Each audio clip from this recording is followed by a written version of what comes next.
جی محترم شیخ صاحب ہیں، مجھے بس یہی کہنا ہے کہ یہ ایک معتبر شخصیت ہے، اور یہ جو سب جو جماعت سے نکلے ہوئے لوگوں کو اکٹھا کر کے یہ جو ایک ڈرامہ پلے کرتے ہیں، میں اس کو کنڈیم کرتی ہوں. مجھے یہ اچھا نہیں لگتا، ان کی شخصیت پہ بھی سوٹ نہیں کر رہا. تو اللہ تعالیٰ شاید ان کے دل پہ جو مہر لگی ہے اس کو کبھی ہٹا دے، یا شاید نہ ہٹائے، یہ اس کو پتہ ہے. تو بس میں یہی کہوں گی کہ آپ اپنا کوئی ایسا رستہ اختیار کریں جس میں آپ حقیقی معنوں میں کوئی خدمت جو اسلام کی کر سکیں. یہ آپ روز لے کے یہ چندہ بھی لے کے بیٹھ جاتی ہے کہ یہ قادیانی یہ کرتے ہیں. تو تم قرآن پڑھانا شروع کر دو، تم کوئی ایسا کام شروع کر دو جس میں نسلوں کا فائدہ ہو جائے. جو تمہیں اتنی بری لگتی تھی جماعت، تم نے چھوڑ دیا. ایک قبیلے کو چھوڑ دیں، ایک میاں بیوی جو طلاق ہو جاتی ہے، وہ کیا اس کو لے کے بیٹھے رہتے ہیں کہ جی آپ وہ ایسا تھا یا وہ ایسی. آپ نے چھوڑ دیا، آپ کو اللہ نے ہدایت دے دی، آپ جان چھوڑ دیں نا اب اس فرقے کی. اوکے اس سے بہن، آپ آپ کی کو بات کیا فائدہ ملتا ہے کہ آپ روز لے کے یہ کر لیں بیٹھ دیں شیخ جاتے صاحب، ان ہیں. کا بھی ٹائم ہے. نہیں، میں نے میری پوچھا بات ہے سنیں، کہ مطلب پوچھنا تھا آپ کہ کو اگر یہ پتہ چل گیا، اللہ نے آپ کی آنکھیں کھول دیں، رائٹ، تو آپ اب کوئی ایسا کام کریں کہ دنیا آپ کو رہتی دنیا تک یاد کرے. آپ یہ کیا مرزا نے یہ جھوٹ لکھ دیا، ربا میں یہ ہو گیا، قادیان میں یہ، جو پتہ نہیں قادیان گئی بھی ہے کہ نہیں. اور ہمارے کسی نے یہ نہیں بتایا، جو یہ جھوٹ باندھ کے بیٹھی ہوتی ہے نا لے کے کہ کنویں ہیں وہاں پہ. آپ اپنے ایمان سے بتائیں شیخ صاحب، آپ قادیان گئے ہیں، کوئی ایسی چیز ہے وہاں پہ کہ کوئی کنویں میں پتہ نہیں پانی ہوتا ہے، مینڈک ہوتے ہیں. یہ اس کی میں نے ویڈیوز خود دیکھی ہیں. یہ اللہ تعالیٰ کو پسند نہیں ہے کسی مذہب پہ بھی آپ کذب باندھیں. جی جو آپ کو نہیں جی اچھا بہن. لگا جی آپ نے چھوڑ دیا. بہن میری، سب سے پہلے آپ کا شکریہ کہ آپ تشریف لائیں، اور آپ نے اپنے جذبات کا جس طرح سے اظہار کیا ہے، مجھے اچھا لگا ہے. وہ آلدو کہ بعض ایسی باتیں جو آپ نے میرے ساتھ یا کسی اور کے ساتھ کی، وہ بہتر طور پہ بتائیں گی. ان کے بہاف پہ میں نہیں بول سکتا، لیکن اپنی میں بات کر سکتا ہوں. تو آپ نے میرے نزدیک مجھے تکلیف دے یا تکلیف دینے والی کوئی ایسی بات نہیں کی. میں سمجھ سکتا ہوں ایسے جذبات کو. آپ کا بہت شکریہ. اب آپ کی اس چیز سے آتا ہوں. دیکھیں، یہ جو لفظ آپ نے ایک لگایا نا، یہ ڈرامہ روز لگا کے بیٹھ جاتے ہیں. تو میری پیاری بہن، یہ تو ایک مطلب میں چند روز ہوئے ہیں، ورنہ میں پچھلے 25-26 سال سے یوٹیوب پہ یہ چیز کرتا آ رہا ہوں. آپ یہ دیکھیں کہ کتنے احمدی بیٹھے ہوئے ہیں اور کیا کچھ کر رہے ہیں. کیا ان کو اس اللہ کے بقول آپ کے اس اللہ کے بنائے ہوئے خلیفہ کا روحانی اور نورانی کام کافی نہیں ہے دنیا کے لیے، جو یہ بیٹھ کے، اب میں ان کو ڈرامہ نہیں کہوں گا آپ کی زبان میں، کہ جو یہ کر رہے ہیں. اور اگر آپ خود بھی اندازہ کریں کہ خلیفہ کی زبان کے یہ عشر اشیر اس کے کردار کو بھی نہیں پہنچ سکتے جس طرح کی زبان یہ استعمال کرتے ہیں. نمبر ایک. نمبر دو، جہاں تک آپ نے یہ کہا کہ جی غلطیاں دوسروں کی، جی مرزا صاحب نے یہ غلط لکھا وہ لکھا.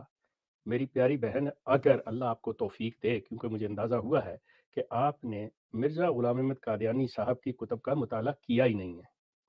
بہن میری، اگر آپ وہ مطالعہ کر لیں، اور مرزا صاحب نے جو ہندوؤں کے بارے میں لکھا ہوا ہے اور جو کچھ حضرت عیسیٰ علیہ السلام کے متعلق جس طرح کا اظہار کیا ہوا ہے، تو یہی جو بات آج یہاں پہ کہہ رہی ہیں، آپ کے یہی الفاظ مرزا صاحب پہ بھی بالکل 101% جا کے فٹ بیٹھتے ہیں. آپ کا معیار جو ہے، مطلب میں اس کو اگر لے لوں کہ ہاں آپ ٹھیک فرما رہی ہیں، تو یہی چیز مرزا صاحب پہ بھی جاتی ہے. لیکن وہاں آپ ان کو جسٹیفائی کرنا شروع کر دیں گی کہ نہیں ایسے نہیں ہے، نہیں ان کا یہ مطلب نہیں. لیکن مجھے کوئی مسئلہ نہیں، صرف آپ کو بتانے کے لیے مطالعہ ضرور کیجیے گا مرزا صاحب کا، اور پھر اس کا میرے ساتھ مقابلہ کریں کہ میں جو یہاں پہ بیٹھ کے بات کر رہا ہوں، مرزا صاحب نے تو وہ کچھ چیز ہی پرووائڈ نہیں کی. مرزا صاحب تو یہاں تک الفاظ استعمال کرتے تھے، دیکھو تاریخ کو، جیسا کہ احادیث صحیحہ میں آیا ہے. حضرت صاحب کون سی حدیث، کون سی صحیح حدیث، کون سی تاریخ، کوئی حوالہ تو دے دیں. میں نے تو بیٹھ کے جب ابتدا کی تھی تو اس میں باقاعدہ جماعت کی پورا لٹریچر، اس کی اصل جو ہے، جو اب جماعت تبدیل کر رہی ہے، میں نے اصل میں سے وہ چیزیں دکھائی ہوئی ہیں. تو میں یہ کہاں بیٹھ کے مرزا صاحب پہ جھوٹ بولنا یا کوئی ایسی بات کرنی، ایسی بات کوئی نہیں ہے. یقین کریں آپ، ایک میرا حوالہ لے کے آ جائے, میں دوسرے کسی بندے کی, اپنے بیٹے کی, اپنے باپ کی بھی قسم نہیں کھا سکتا کہ میں چے جائے کے کسی دوسرے ایکس ایم ڈی کی قسم کھاؤں. آپ میرا ایک بھی حوالہ لے آئیں کہ میں نے غلط دیا ہو, مرزا صاحب پہ جھوٹ بولا ہو. یقین کریں جس طرح اب میں بات کر رہا ہوں پبلکلی میں اس کی معافی مانگوں گا اور مانوں گا اس چیز سے. نمبر 1.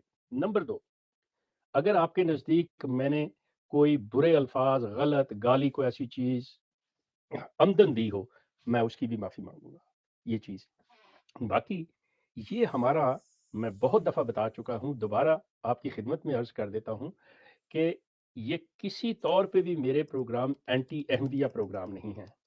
یہ بالکل پرو مطلب احمدیہ پروگرام ہے کہ آئیے میں آپ کو احمدیت کا اصل چہرہ دکھاؤں, آئیے میں آپ کو بتاؤں جو آپ نے نہیں پڑھا وہ میں آپ کے سامنے رکھوں. جس طرح آپ اس کو چونکہ والدین سے انہیرٹ کر رہے ہیں, آپ نے پڑھ کے مرزا صاحب کو نہیں مانا, آپ ان کو اگر پڑھ لیں, قرآن پہ پرکھ لیں, یقین کریں آپ میرے ساتھ یہاں پہ ہوں گے. یہ میں صرف اس پہ چھوڑتا ہوں, اس کو اپنی انا کا مسئلہ نہ بنائیے گا. خدا را مرزا صاحب کی کتابیں پڑھیے گا, قرآن کے ساتھ اس کو پرکھیے گا, تقابلی جائزہ لیجئے, پھر بہن میری اگر میری کسی بات میں کوئی چیز نظر آئے تو میں مجرم ہوں آپ کا, ورنہ اللہ تعالیٰ آپ کو ہدایت دے, آپ یہ کام کریں. 95 میں میرا جانا ہوا تھا. میں نے آگے بھی آپ سے شیئر کیا کہ قادیان جانے کے بعد ہی میرے دل میں جو گرا لگی تھی کہ یہ وہ مقدس ہستی جس کے بارے میں ہمیں بچپن سے کہا گیا تھا کہ قادیان دارالامان. تو ادھر ایک کنواں تھا, کھوہ نہیں تھے بہت زیادہ, ایک میں نے کھوہ دیکھا تھا, وہ مرزا صاحب سے منسلک تھا. اور دھندلی یاد نہیں ہے, بہت گہری یاد ہے کہ اس میں تھے وہ جو مینڈک ہوتے ہیں نا, مینڈک صاحب وہ بھی تھے.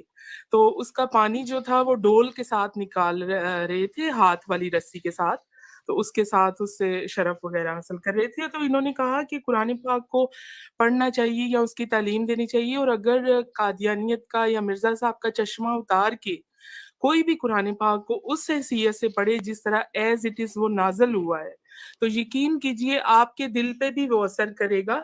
قرآن پاک کی سورہ احزاب میں ہے, یا ایھا النبی اتق اللہ ولا تطع الکافرین, اے نبی اللہ سے ڈریں اور کافروں کی اطاعت مت کریں. اور سورہ الفرقان میں ہے 52 نمبر آیت, فلا تطع کافرین, کہ کافروں کی اطاعت مت کیجیے. آگے مرزا صاحب روحانی سائن جلد 13 صفحہ 400 میں لکھتے ہیں, بے شک ہمارا فرض ہے کہ اس گورنمنٹ محسنہ کہ سچے دل سے خیر خواہ ہوں اور ضرورت کے وقت جان فدا کرنے کو بھی تیار ہوں. یعنی کہ جان بھی آپ جو محسنہ ہے گورنمنٹ ان کے اوپر, اور گورنمنٹ کن کی تھی؟ انگریزوں کی. اور مجموعہ اشتہارات ہے جلد 2 صفحہ 336 337 بھرا پڑا ہے. اس میں سے ایک میں آپ کو جملہ آگے پیچھے سے بھی پڑھ لیجئے گا, میں نے کافی کتابیں پڑھی ہیں. اس گورنمنٹ محسنہ کی سے ہرگز جہاد درست نہیں, بلکہ سچے دل سے اطاعت کرنا ہر ایک مسلمان کا فرض ہے. یعنی کہ خود بھی ان کے دل جو ہے جھکا ہوا ہے اس گورنمنٹ کی طرف, لیکن قرآن پاک کیا کہہ رہا ہے کہ اے نبی اللہ سے ڈریں اور کافروں کی اطاعت مت کریں, اور کافروں کی اطاعت مت کیجیے. قرآن پاک ہمیں یہ کہہ رہا ہے. تو مرزا صاحب کی یہ جو تعلیم ہے یہ سراسر بہت ساری چیزوں سے ٹکراتی ہے. تو اگر آپ مرزا صاحب کا وہ چشمہ اتار کے قرآن پاک سچے دل کے ساتھ پڑھیں گی, آپ 75% قادیانیت سے خود ہی دور ہو جائیں گی. بلیو می, یقین کیجیے. جی بھائی, میں نے ان سے یہ سوال کیا ہے کہ آپ نے صرف, انہوں نے بہت کچھ جماعت کے متعلق کہا ہے جو ہم بھی بچپن سے, یہ نہیں کہ ہم صرف ماں باپ کی اس کے اوپر چل رہے ہیں, ہم بچپن سے اجلاس اٹینڈ کرتے رہے, ہماری گھٹی میں تھا, جا کے تلاوتیں سنتے تھے, قرآن حدیث ہی سنائی جاتی تھی وہاں پہ. کوئی ایسی چیز نہیں تھی کہ صرف حضرت مسیح موعود کی, اور حضرت مسیح موعود کی کتابوں میں بھی خدا رسول ہی ہے. ہم نے یہ نہیں ہے کہ بالکل ماں باپ کے کہنے پہ اندھا دھند اس کو اختیار کیا ہوا ہے. میں نے صرف ان سے سوال یہ کیا تھا کہ ایک یہ بات, انہوں نے 1000 باتیں جماعت کے خلاف, خاندان خلیفہ مسیح موعود کے خلاف کی ہیں. میں نے ان سے صرف یہ پوچھا ہے کہ آپ حضور صلی اللہ علیہ وسلم کی قسم کھا کر کہیں کہ آپ نے قادیان میں یہ بدعت جو آپ نے اس پہ الزام لگائے ہیں یہ دیکھی ہیں, بس اتنا مجھے جواب دے. مجھ سے پوچھ رہی ہیں یا چندہ بہن سے؟ میں چندہ سسٹر سے یہ سوال کر حضور کی قسم کھا کے نا تو یہ کہہ دیں کہ ہندوستان میں نے یہ ساری بات جو انہوں نے جو الزام لگائے ہیں یہ دیکھیں. ایک چیز میں سسٹر ذرا 1 منٹ رکیے گا، بس ایک چیز اور کر دیں. قسم کھانے کے بعد بھی مجھے پتا کیا بات ہوگی. قسم کھانے کے بعد یہ ہوگا آپ کو ہو تو پھر بھی کچھ نہیں سکتا. یعنی 1 منٹ کے لیے مان لیجئے قسم کھانے کے بعد بھی اللہ پر چھوڑنا ہے، قسم کھانے کے بعد بھی جھوٹے انسان کو اللہ پر چھوڑا جاتا ہے، قسم کے بغیر بھی جھوٹے انسان کو اللہ پر چھوڑا جاتا ہے، سچے انسان کو اللہ پر چھوڑا جاتا ہے، قسم کھانے کے بعد بھی سچے انسان کو اللہ پر چھوڑا جاتا ہے. تو یہ جو قسم کھا لیں قسم نہ کھائیں، اس پر آدھا گھنٹہ کوئی علمی بات کریں. ان کو میں نے یہ بات پوچھنی تھی کہ آپ جس محمد صلی اللہ علیہ وسلم کی قسم کھانے کے لیے کہہ رہی ہیں، کیا آپ اس نبی پہ یقین رکھتی ہیں؟ تو پھر میں بات ان سے کرتی تو آگے مزید قسم کھانے کی. اور مینڈک کے لیے قسم کھانا کہ میں نے مینڈک دیکھے تھے. چلیں چندہ بہن وہ چلی گئی ہیں، وہ خود لیو کر گئی ہیں. اگر قسم کھانے سے ہی آپ کو سچائی کا یقین ہوتا ہے تو میں اللہ وحدہ لا شریک کی قسم اٹھا کر کہتا ہوں کہ مرزا صاحب اپنے دعوے میں جھوٹے تھے اور انہوں نے دھوکہ دیا اور احمدیہ ایک کلٹ ہے. یہ قسم کھا کر کہہ رہا ہوں. اب یقین آ گیا؟ نہیں کریں گے